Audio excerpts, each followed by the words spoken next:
জায়গায় এরকমও দেখছি যে পুলিশ মানুষের সাথে রাগারাগিও করতেছে, আবার হচ্ছে কি বলে আপনার একটু রাগও হচ্ছে। এখন আমরা কিন্তু তাদের সাথে রাগারাগি করি না এখন পর্যন্ত, শুধু আমরা ইশারা দিয়ে বুঝাচ্ছি মানে থামেন, থেমে যাচ্ছে, আসতে বলি চলে আসতেছে। তারা কিন্তু বুঝে, তাদেরকে বুঝিয়ে বললেই বুঝবে, রাগারাগির কিচ্ছু নেই। এখন আমরা চাই এটাই, আমরা কষ্ট করে সব নিয়ন্ত্রণে আসতেছে, পুলিশ এটাই ধরে রাখুক, আরো সুন্দর করুক। এর আগে যখন নিরাপদ সড়ক আন্দোলন যখন ছিল তখন আমরা সেম কাজটাই করছি, ওই সময়ের একটা অভিজ্ঞতা আমাদের আছে।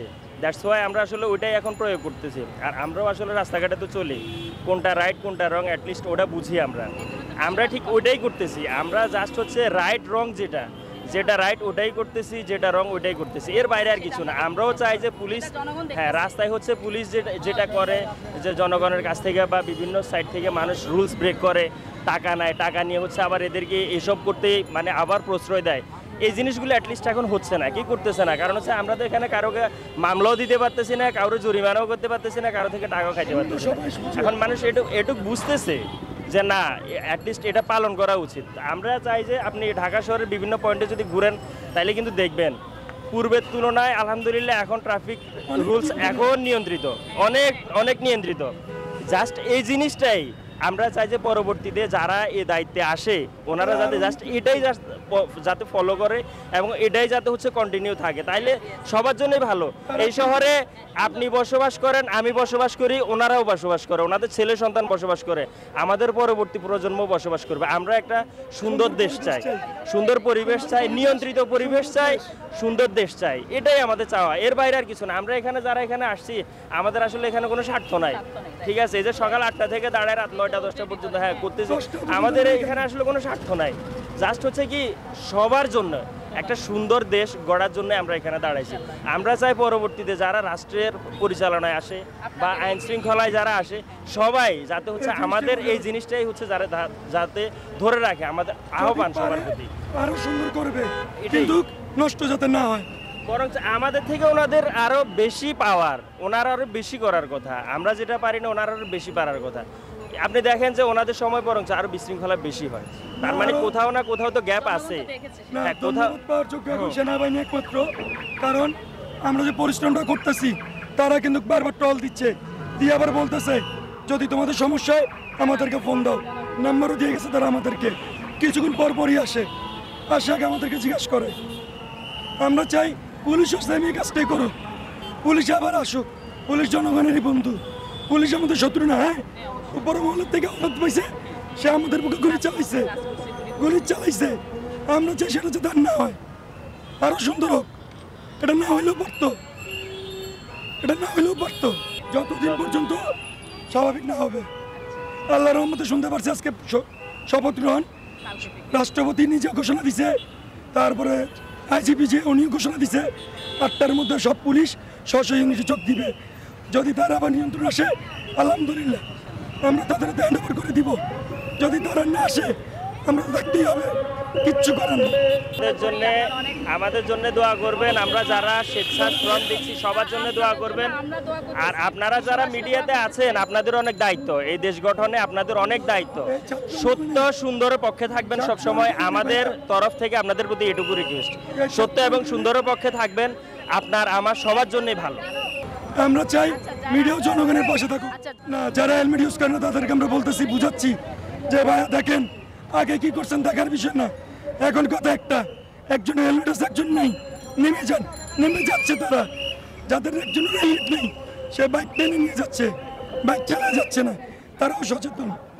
ওরা আমাদেরকে বাধা দিচ্ছে যে আমরা যখন কোনো কিছু বলি ওনারা মানে যে ঠিক আছে আমরা করতেছি জিনিসটা, আমরা ওনাদের ভালোর জন্য বলছি, আমাদের সেফটির জন্য তো আমরা বলতেছি না, ওনাদের সেফটির জন্য আমরা বলতেছি নিয়মটা যেন মেনে চলে। সবচেয়ে বড় প্রাপ্তি যখন আমরা এখানে কাজ করি মানুষ আমাদেরকে স্যালুট দেয়, আমাদের সচেতন হলে আমাদেরকে ইভেন যে কি বলে খালি জিজ্ঞেস করে বাবা কি প্রয়োজন তোমাদের। এখন পর্যন্ত অনেক মানুষ আমাদেরকে সহযোগিতা করে গেছে, কেউ পানি দিচ্ছে, কেউ সার্বিক দিক দিয়ে মানুষের সহযোগিতা করতেছে, মানুষ সচেতন।